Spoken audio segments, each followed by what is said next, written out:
And welcome back to the channel. On this video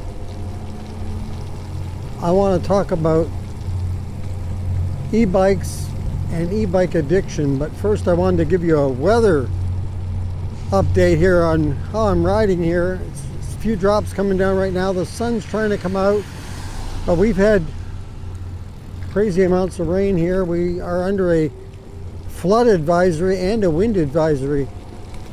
And so far today, this is like a break, which there hasn't been much of today. It's been pretty much raining pretty hard, and just about a half an hour ago it was really coming down. But hey, I have a chance to get out here. It's raining, but not very much. I can feel the drops. But I wanted to talk today about e-bikes and getting into e-bikes. Kind of warn you that it can be an addiction. So once you get your feet wet and get into it, it's kind of hard to not want a second, third, and fourth one. And I can tell you my situation. So for me, I got my first one, and it's amazing. If you've never ridden an electric bike before and you get your first bike and you start riding it, and my first bike was the Rad Rover 4, and when I started riding it, I felt like Superman. I mean, it was amazing how much power you had when you started pedaling it. Just like it's like walking. It reminds me a little bit of, say, at the airport, you know, they have those walking escalators, and you get on one of those and you start walking, and with the speed of the escalator, which is not overly fast, but still it makes your walking that much faster. Well, that kind of what the bike reminded me of, the electric bike. Getting my first one, I thought, wow, this is really cool.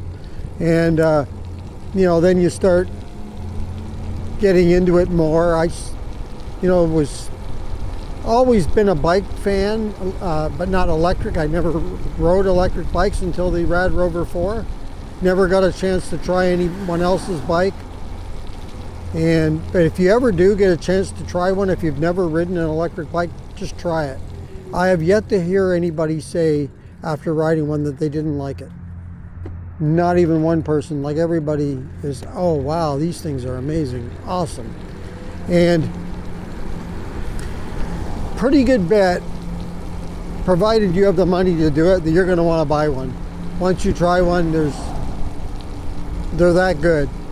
So then I went from the Rad Rover. I really started getting into it more, looking around. Like, I did my homework on buying an e-bike before I bought the Rad Rover 4, but there was no amount of bikes like there is today to choose from, right? And then I knew I wanted a second one. I knew what I wanted. I wanted one with more power that could climb hills better, because the Rad Rover was not a hill climber. And this is before I had my YouTube channel, so you wouldn't have seen any of those videos because I didn't record anything. I recorded some video of riding the Rad Rover 4, but not a lot, because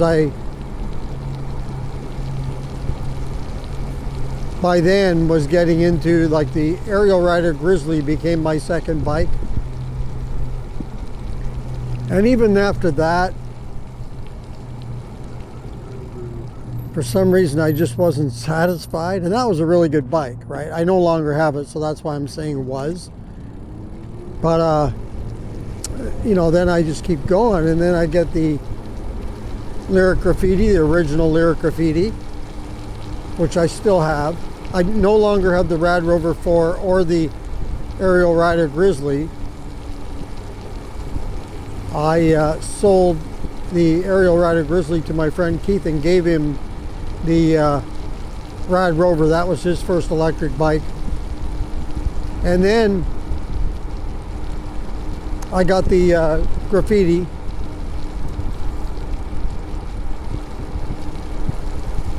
Now,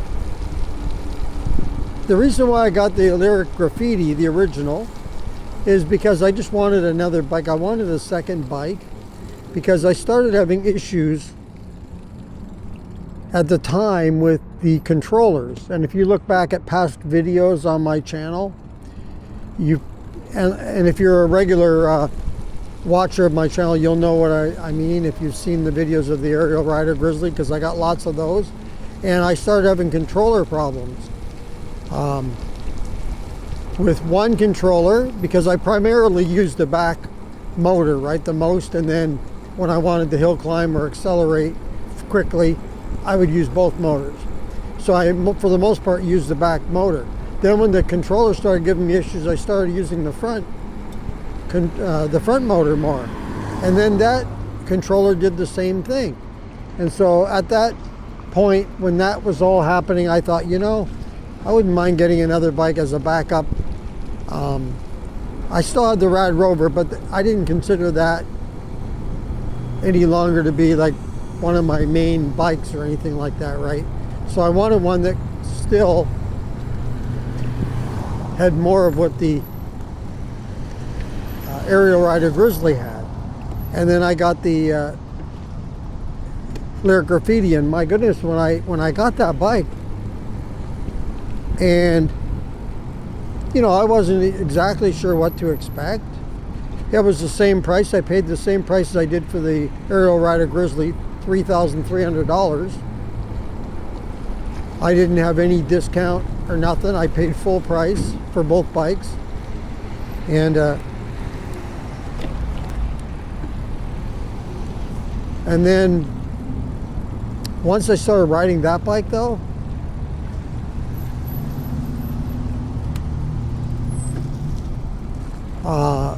for the first time, from the very first time I rode that bike, I thought, wow, this bike is really good. I like this bike a lot, right from the very first ride. And once again, if you wanted to check back for my through my videos, you'll see there's a video there that's Lyric Graffiti first ride impressions, and I took everybody with me, the camera, and recorded my very first video.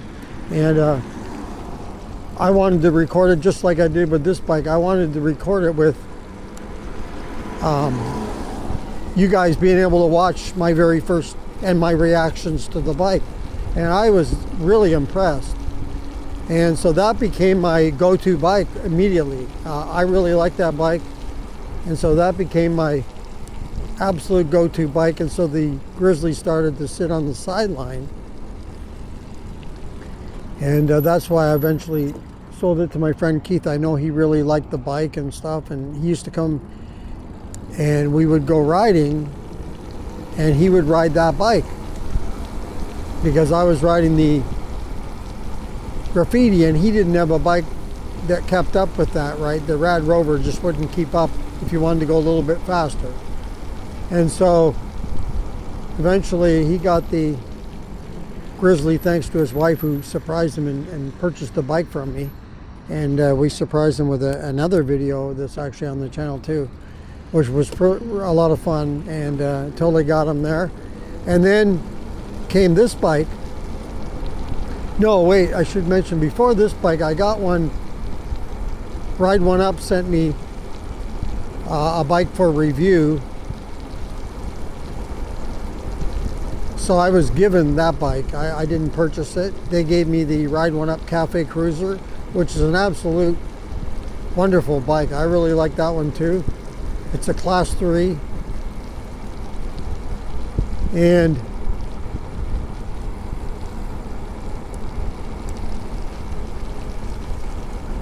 then from there, I got that one, and then I got this one that I'm on now, the Lyric Graffiti X. And so you can see that there's a bit of an addiction going on here with this. So this was my fifth bike, but my fourth purchased bike. And what made me want to get this one is because I wanted to get something that was kind of like the ultimate. I was trying to get one that was the bike, you know, that was going to be the one. And have everything I want. Like, what is out there? Is there anything out there that has everything that I want or is close to it, that you can get? And then just go with that. That'll satisfy me. Well, that was this bike. And when I got it just recently, within the last 2 weeks, from the very first ride, I could tell right away immediately, I'm gonna like this bike a lot. And I do. Every time I ride it, absolute pleasure to ride. It's exceeded my expectations and what I expected in the bike.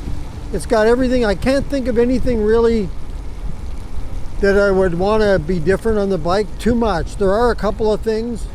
One of them is I wish it had a different display. I would like a larger display.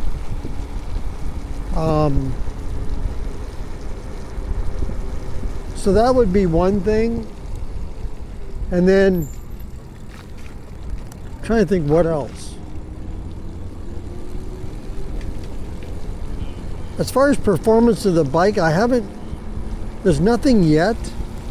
Although I haven't done the hill climb test yet. I've climbed a few hills with it, but not at a standstill. Like I am reading where some guys have in the Facebook group. Oh, I can't go that way. They're picking up leaves. Good.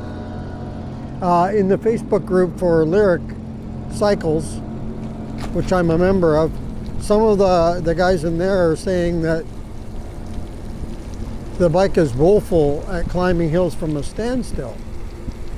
So I haven't tested that yet. I'm gonna, when we get decent weather and I have time to do it, I am gonna go out here to one of the hills.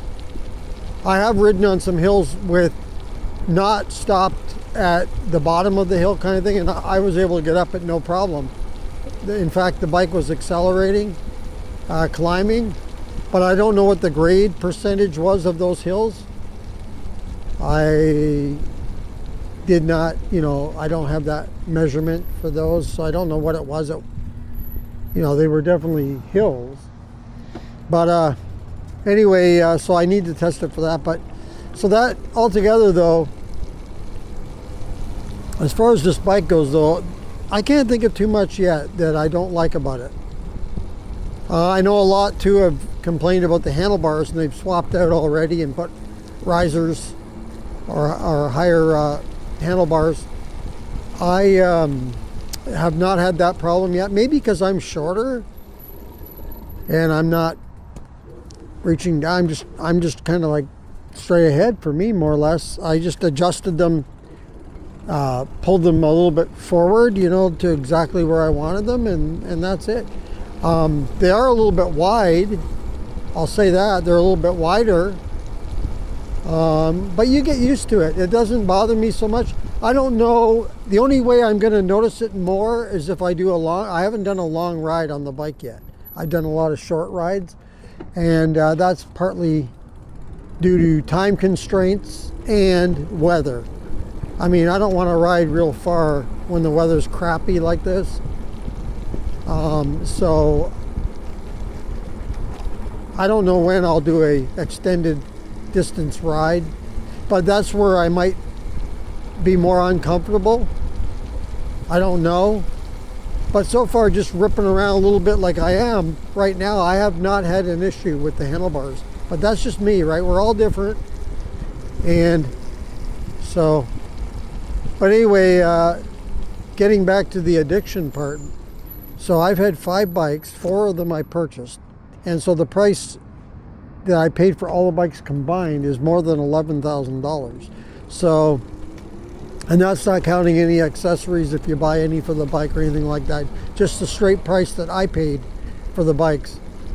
So that shows you that, first of all, they are expensive. And secondly, it can be and might be for you addicting. It might not. I mean, you might be satisfied with one bike, but once you kind of get that bug, you kind of have it. I don't know, you start looking around.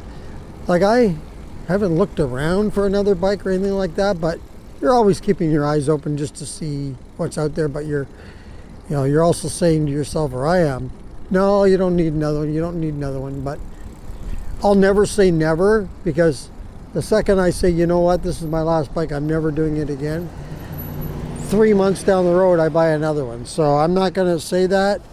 But hey, let me know in the comments what bike or bikes you're riding, and do you get my drift on this? Do you also have the bug for electric bikes? So let me know in the comments. If you like this video, go ahead and hit the like button. If you'd like to subscribe to the channel, just hit that subscribe button. Thank you very much for doing that. If you want to be notified as to when the next video comes up on the channel, just hit that notification bell. Also, if you want to comment on this or any other video, go ahead and leave that in the comments below. And like I say, let us know what bike or bikes you ride, and do you see another bike in your future, and if so, what bike are you looking at? Once again, thank you for joining me on this video, and until next time, keep your wheels on the road. See you later.